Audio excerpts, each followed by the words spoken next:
Mall of America. For more than 30 years, it has been a retail leader and an international destination, and it remains the largest mall in the U.S. Not to mention, it welcomes millions of guests from around the world. It's huge, but it's also so much more. In this podcast, you're going to hear the real stories of how it started and why it continues to thrive. You'll hear about challenges we faced along the way and what you can learn from them. We will feature guests and experts from all walks of life and business, and along the way, you'll laugh, learn, and maybe even change the way you look at things. So if you're a fan of the mall, a brand new visitor, an entrepreneur, or a dreamer, prepare to dive deep into so much more. This podcast is presented by the Bloomington Convention and Visitors Bureau. Hello, everyone, and welcome to this episode of So Much More. I am Dan Jasper, Senior Vice President of MOA Press, and I am joined by my co-host, Jill Renslow, our Chief Business Development and Marketing Officer here at Mall of America. We have a very special guest that we're excited to welcome to the studio, Minnesota artist Adam Turman. You may have seen his bold, colorful style on murals and artwork around town, depicting Minnesota landmarks and characters. He captures the whimsical, yet hearty Minnesota spirit in a way unlike any other artist does. His artwork can be found from Surly Brewing to massive parking decks to the Great Minnesota Get-Together, and of course, right here at Mall of America as well. He works with major brands, independent businesses, and private collectors to make art a part of our everyday experience. And with that, we welcome Adam to the show. Welcome, Adam. God, you know, I love these intros because they make me, it's like this huge dopamine rush, you guys. It's always super fun. So thanks for that. Awesome. Yeah, thank you. It's so good to have you here. Yeah. Thank you. We love you. Have a long connection with Mall of America, but you are a Minnesota native. You were born and raised here, correct? We don't like to talk about that part too much because I was actually, so don't tell this to anybody, right? It's between us. Right, I was born in California. Okay. But I moved here when I was 10, and so I kind of say like wherever you go through puberty is sort of where you're from. So I'm from here. I've been here for a long, long time, and I love everything Minnesota. I love all the folklore, and Dan, that's kind of what you're getting at with like the a lot of Minnesota-esque stuff, and then that hearty comment that you're talking about. I love all the stuff here, like everything from Paul Bunyan to the lakes to we have like way more than 10,000 lakes, but we just call it that. All that stuff. I love it. It's always great when somebody comes here and stays here because it is a secret gem, right? And across the United States. So we love having you here. Well, thank you. I'm going to stay. I do too. And in very natural Minnesota style, you go like, we have way more than 10,000 lakes. Yeah. But we're going to downplay everything, right? And that's who we are. Yeah, very humble. We started off right away talking about some of those icons, some of those signature elements, Paul Bunyan, and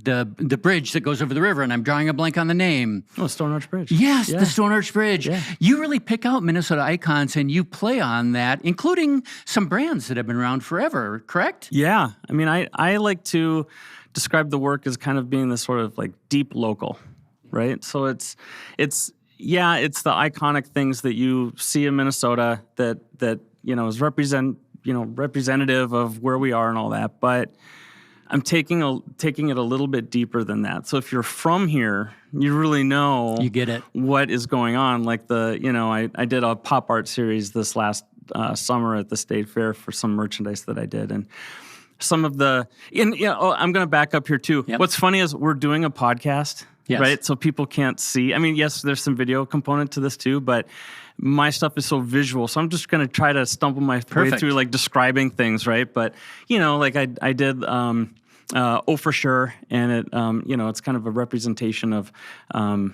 a little known brand that makes this awesome sour cream dip, so things like that. And, just when you take, like, for example, it's called Top the Tater. So when you take Top the Tater to like maybe another state, people just don't get it. But What's here that mean? it's a very important thing. So Just like delicious. hot dish is really important here, and, all those kinds of things. So I love all that stuff. I just kind of love that, I don't know, just the funny folklore, and it's just kind of silly, and that goes back to that whimsy thing you were talking about too. I love all that stuff. It really does.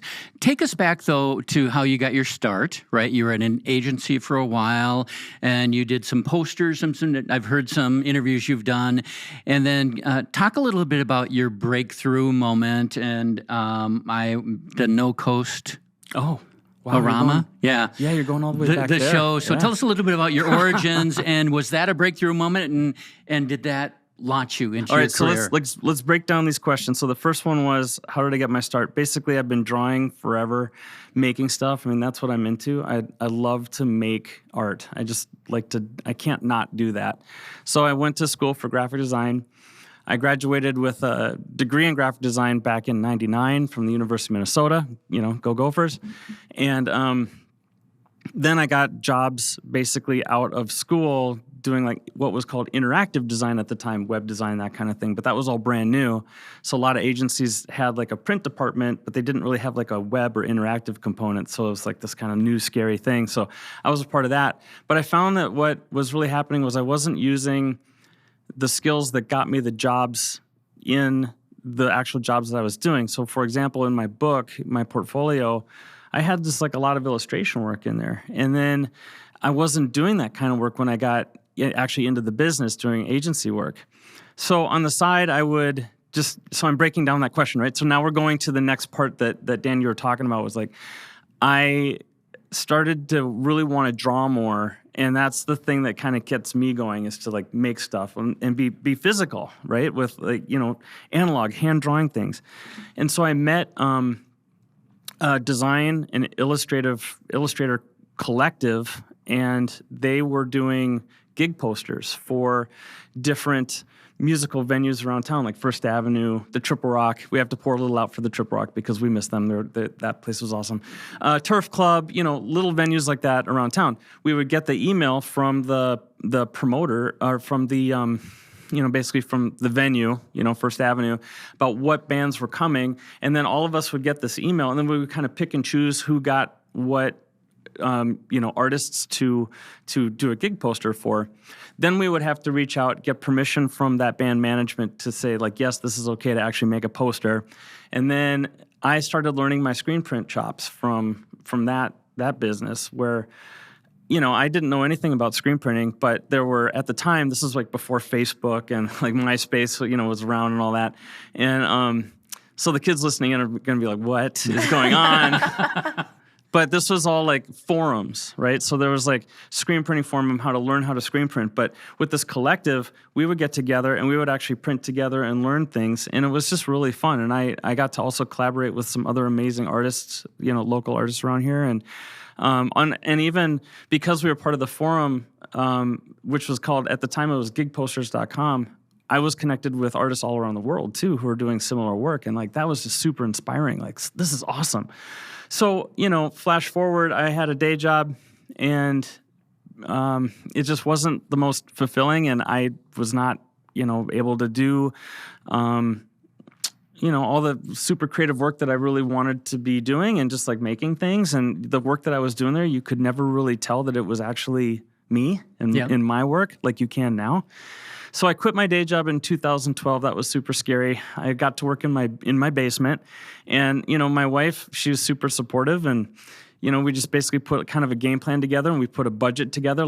If you want to do this, we need to make about this much a month to not have to dial back anything that we're doing. And that was kind of a big thing for me. Is I want to make sure that I am doing okay, and able to provide and all this kind of stuff financially. So 2012, I quit my day job and I just went for it.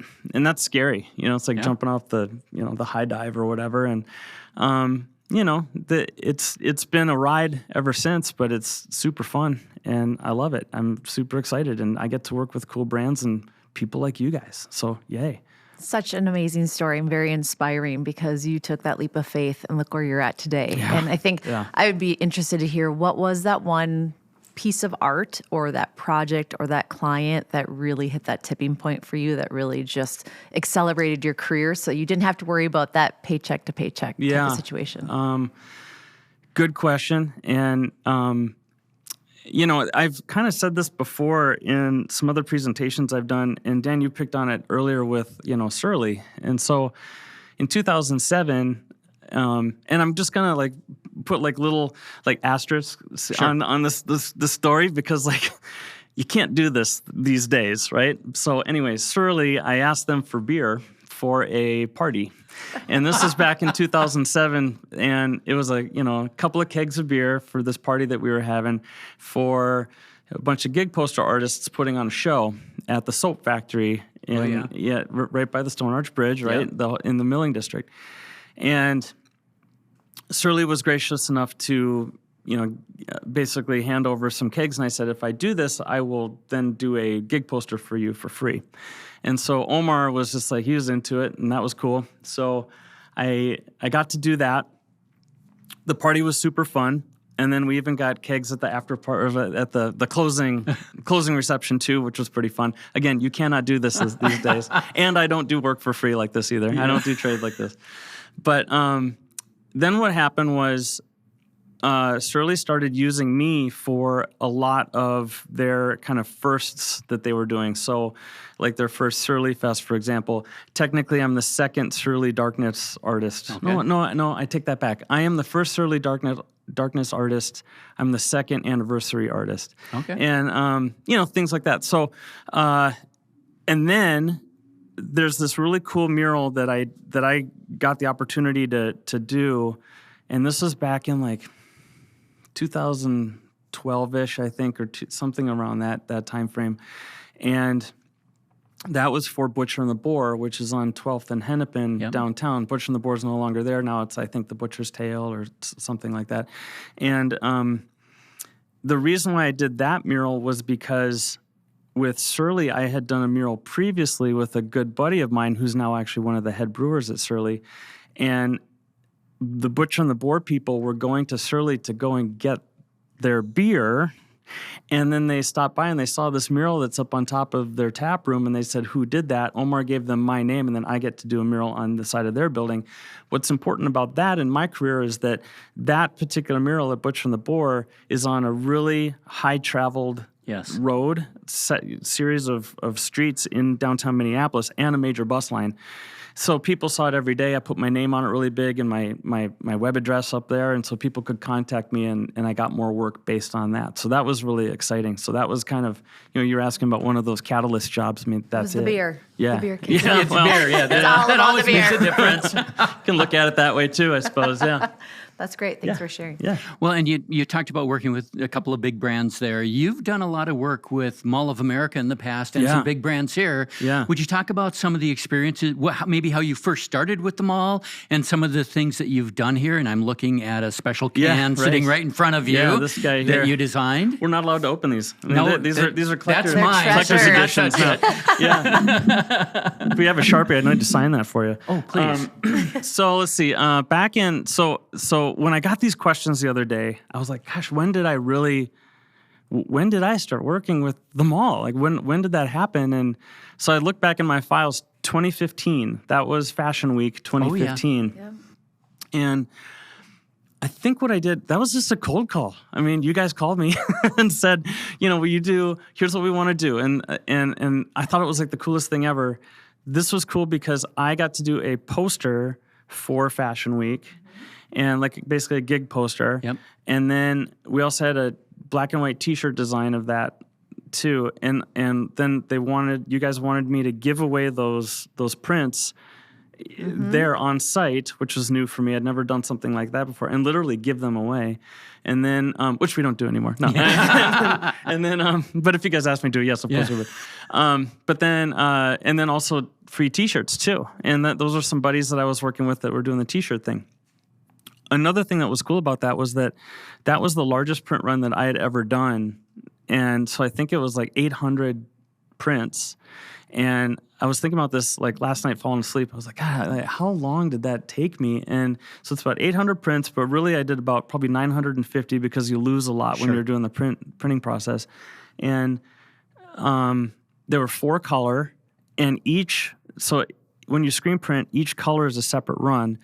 And each time that I was printing that many, and I was hustling, it was about 4.5 hours for each color, just sitting there, and going back and forth and printing. And it was a lot of work. And also the table was so heavy with paper that I had to divide it up a little bit. So my table, which is not the flimsiest, it's pretty flimsy, wouldn't fall over. Yep. So anyway, that was an exciting, project to work on. And then like, what was the other things? It's like, the Pepsi can. Of course, we were talking about that. So then you guys called me up again a couple years ago. So glad he answers his phone. Thank you for picking up. and celebrating Pepsi in the mall for 30 years. How cool is that? You guys invited me to be a part of that, and I did a wrap, like a vinyl wrap, kind of a mural around one of the escalators here. And you'll have to remind me what entrance it is. North side. It is north side. Okay. And then on top of that, the Pepsi wanted a can design done, so I helped with that too. And that I've never had my stuff on a Pepsi can before, so that was super cool. Limited edition. I don't think you could get them anymore. And then what was the other thing? Oh, live painting. As well, yeah. Fun. Which we just looked at in our office. Yeah, it's hanging proudly in our office. We love that piece of artwork. Yeah, Thank you for doing that. Thank you. And Mall of America has really tried to lean into art over the past decade, and you were one of our first artists that we reached out to, recognizing your recognition of Minnesota art and really leaning into that. We love your bold, simplistic, colorful artwork, and it was just such a great collaboration with our brand. So when we reached out to you to do that fashion piece, it honestly launched us into a whole new area of how we could merge our brand with the art community here in Minneapolis and St. Paul and across Minnesota. So That's thank really you. Special thank you me. for believing in us and helping co-create these amazing pieces. Yay. Oh, that's a big warm fuzzy. I love that. And you have another huge wall here at Mall of America in our North Atrium, which you partnered with Explore Minnesota, who's a big partner of ours as well. They have a big Explore Minnesota wall with brochures and stuff, and it's your packed. artwork. Yeah. And every image you can think of is in there, right? Yes, it's basically jam-packed with everything Minnesota you could possibly think of, really. I mean, it's that file was so big to work at. I mean, there were like so many things happening in that thing. So yeah, that was super fun to work on that. So I have a question for you. When you have all these iconic components that you integrate into your art, whether that's Paul Bunyan, if it's the Pillsbury Doughboy, whatever that is, what is the approval process with those icons? Or because of an artist, if you take your own iteration or vision of that, like what is that approval process? Is there one?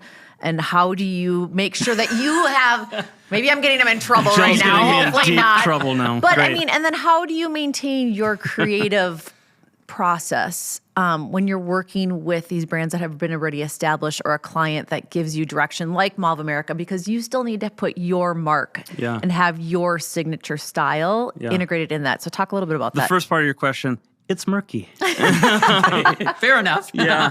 I mean, it's, sort of, beg for forgiveness sometimes afterwards. But I also try to put everything in a really positive light. I'm not doing anything negative. I love everything. I love all the brands that are here. So that kind of thing.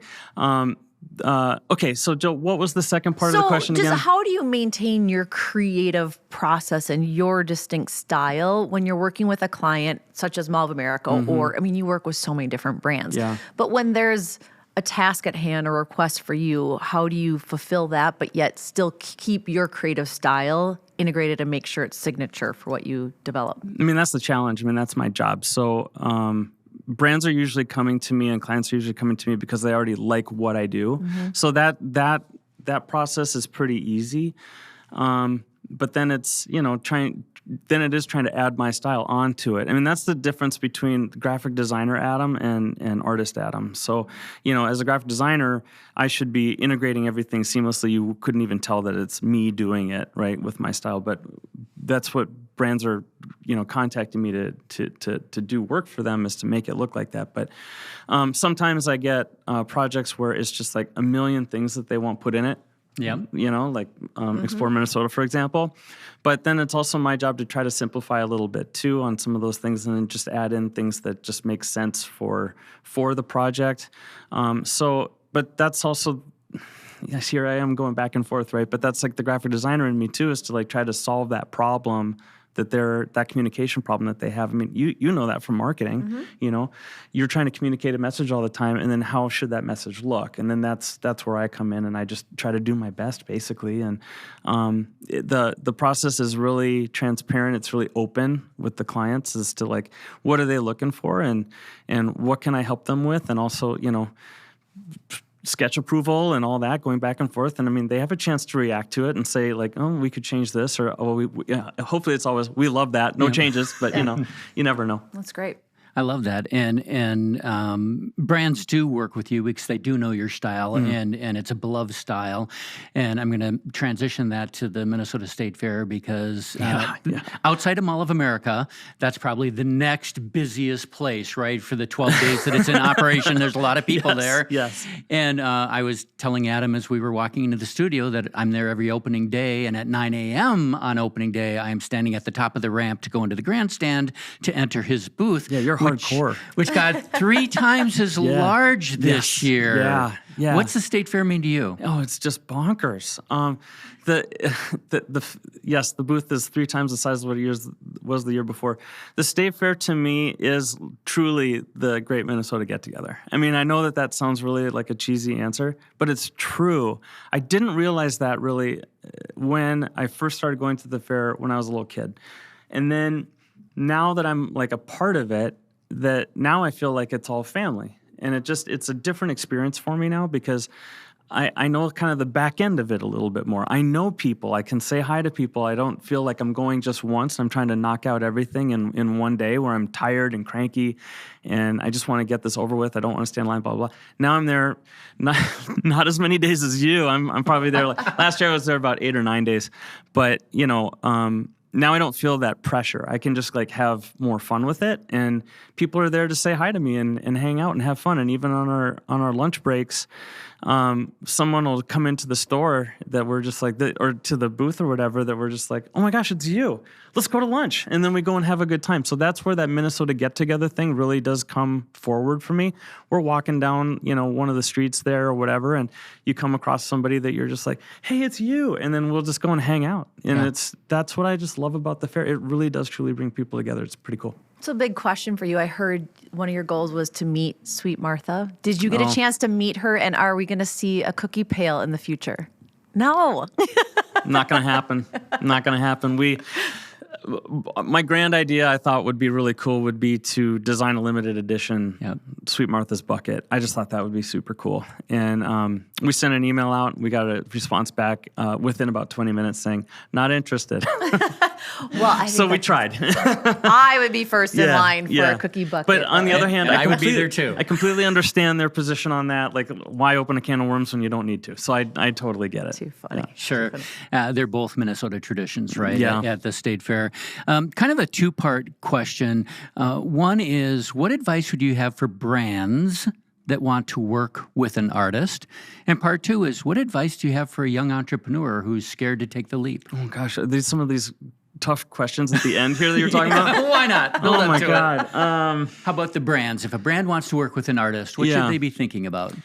Well, try to keep things a little open. You know, have some fun with it. I mean, especially with artists, not necessarily designers. You know, working with artists, you want to, as a brand, I would imagine that you have something that you want to promote, you know, and you want to try to sell or communicate or something like that. But when the brand constrictions are so constricting, then it makes things not as easy to get some of these fun ideas across.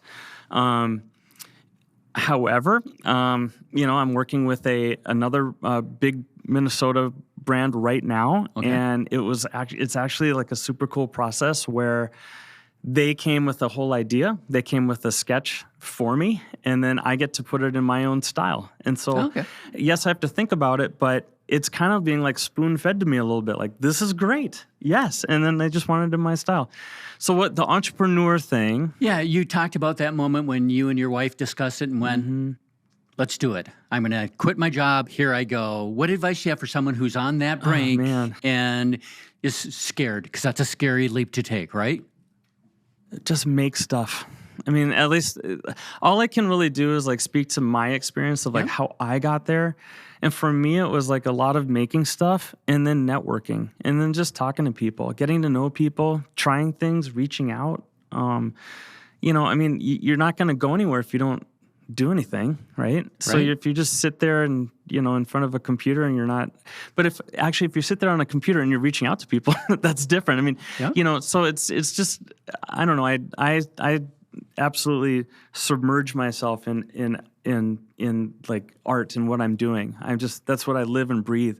So as far as like entrepreneurial things, like I always think of of an entrepreneur as like somebody who is just really into trying a whole lot of different things. For me, it's trying a whole lot of different things within a very focused field for me. So I don't branch out a whole lot. Like I'm not looking to start up like a shoe line or anything, you know. Even though if someone came up to me and wanted me to design shoes, like, or like, you know, create art on shoes, yes, I would be totally into that. So, but you know, it's that kind of thing. So reach out, network. Okay. It's good advice. It's a cheesy answer, but that's what worked for me. Good advice. That's great. I have one other quick question, and then we're going to go to we told you this would go quickly, didn't we? That we'll go to some quick response answers here at the end. Our time has flown by with you, Adam. I read in an interview once that your wife was quoted saying that one of his favorite things to do is to make his mom cry. Oh. Hopefully there's a good tears. story there, right? Wow, listen to that. You're diving deep. I love it. But I wasn't sure what the context was, so I'm curious. Okay, so the context on that is that in the past I've made some gifts that are usually handmade gifts for like my mom, and you know, like I made her a couple like, you know, paintings and like a couple little books or just something that's nice, and you know, it makes her tear up. And then, like, that's my goal. Is like, see if I can get people to cry. I love it. This is stuff I make. We actually talk about that all the time. Yeah, no, Where were you? Well, like, you know, would you rather get a gift that is just like something that you just, whatever. I saw it at the grocery store and I just had to get it real fast because I had nothing to get you. It's like that SNL skit with the candle that comes out of the purse, right? You know, versus actually putting some time, effort, thought, and really thinking about that person and what is important about that person to give to them. So. We talk about that all the time, where if you hit the different ends of the spectrum for emotion, the laughter, the crying, you really can connect with people. So I love that. Yeah. You guys are going to make me cry now. All right, let's do this. And this did go really fast. So I'm going to ask a question for both of you. I'd love you just to answer. And this is kind of my research into you. And so I'll start with Adam, then Jill, if you would answer too. Okay. What is your favorite brewery or brew? So if you don't want to mention a brewery, what's your favorite beer? If not, well, you already know mine. I mean, you know, like I love Surly's home for me. Yeah. Just because of like my longevity and everything else. I just absolutely, I love them. Awesome. I just love them. And then my favorite brew as of right now is one that's called Before I Die. Okay. And it's a hoppy lager that they make, and you can have a few of them, and it's really low alcohol and it tastes really yummy. Awesome. So that's my deal. Jill. I'll start with my Minnesota favorite would be Summit. Yeah. I have a close friend that works there, and if I didn't say that, I'd be in trouble. But awesome. outside of Minnesota, Lion Cools, I'm a Summer Shandy fan. Okay. Yeah. Yes. Yeah. That sounds good. I know you like to ride bikes. Yeah. What's your favorite bike ride or route, or where would you like to do that? I always say go out west. So I like to go from so if I'm going from my house, I live in St. Louis Park. For all the Minnesota people listening in on this. And so I go out west on what we call the Crush, and it's just the Crush limestone, and just go out and have a good day on the Crush, and it's just super fun. And then one of my main reasons of going out west is because then I get pushed home, because the easterly winds push me home. So like I kind of like that, as far as the leisure you're getting back. Yeah, yeah. Jill, either bike ride or hike or... I love to explore different trails, just to always have something different to look at. I mean, if you head south, Minnesota, there's so many trails that were converted from train tracks that are just, it's brilliant to be able to take that real estate and turn it into trails that people can just really enjoy the outdoors. I agree. It's fun. Favorite state fair food? Oh. Okay, so my go-to is typically the chicken and a waffle. Okay. Which is a waffle cone with a bunch of like chicken and gravy on it. It's at the Blue Barn. Yep. And then there's a little malted milk ball treat at the end of that, which is pretty fun. Yep. It's hard to have one. Yeah. Love the turkey sandwich, cheese curds, mini donuts. Okay. The list could go on and on. There's someone who's been to the fair once or twice. With you've shown me all the secret gems. It is fun to try out the new foods, though. Yes. It is fun. However, I like to try out the new foods the second time that they're at the fair because the first time is usually this crazy long line. So you're right. Good call. Wait till the next year. And then finally, what is your favorite thing here at Mall of America? Oh, God. These are great questions. Checking out all my art? No. I agree. This is again is gonna sound like a cheesy answer. People watching. Yeah. I mean, the the people that come here are wild. It's awesome. I mean, you got you. I'm not going to get into it because I'll probably get myself in trouble. But it's just even just walking in here today. Awesome. Yep. Awesome. You have no idea what you're going to find here. And every day is different. It's amazing. It's a similar pastime as a state fair, right? Totally. Love to people watch there, here, everywhere. And I would agree. I love the people watching. And also, I really appreciate our art installations because they're unexpected when people stumble across them here. And we love to see people taking photos and capturing those memories in a different light here at the mall. I love how Jill kind of answered that for me. Thank you. I'm going to take that very selfishly and be like, yes. Good job, Jill. Absolutely. And with that, we want to thank you, Adam, for joining us today. We want to thank all of our guests for listening to this episode. We loved having Adam as a guest. If you're interested in his products or his art, you can find that at adamturman.com. You got it. There's a lot of great items there. And actually, the homepage right now, I absolutely love. I just ordered that prior to taping this. So thank you for joining us for this edition of So Much More. And to Adam and Jill, thanks for joining us. Yay. Thanks for having me. Thank you for tuning in to today's episode of So Much More. If you want to hear more, be sure to subscribe to our podcast wherever you find your favorites, including Spotify, Apple, or Google Podcasts. And you can also watch a video cast on YouTube. Go to podcast.mallofamerica.com to leave a review, ask a question, or give us an idea for the show. Until next time, thanks for listening. So Much More is presented by the Bloomington Convention and Visitors Bureau, the official destination marketing organization for the city of Bloomington, Minnesota. Before your next trip to Mall of America, visit bloomingtonmn.org for answers to all your travel questions, deals and packages for hotel stays, and so much more.